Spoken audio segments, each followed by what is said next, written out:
ഗെയിൽ പദ്ധതി പ്രദേശത്ത് വെച്ച് സമരസമിതി പ്രവർത്തകർ പോലീസിനെ ആക്രമിച്ച കേസിലും പോലീസ് വാഹനം തകർത്ത സംഭവത്തിലും പിടിയിലായ 23 പേർക്ക് ജാമ്യം.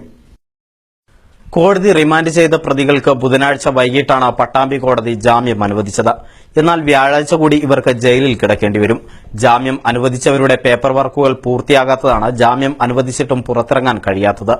ഒറ്റപ്പാലം സബ് ജയിലിലാണ് പ്രതികളുള്ളത്. 332, 353 വകുപ്പുകൾ പ്രകാരമാണ് കേസെടുത്തിട്ടുള്ളത്.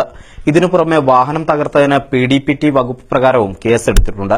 സംഭവവുമായി ബന്ധപ്പെട്ട് 31 പേരെയാണ് അറസ്റ്റ് ചെയ്തത്. ഇതിൽ 25 പുരുഷന്മാരും 6 സ്ത്രീകളുമാണുള്ളത്.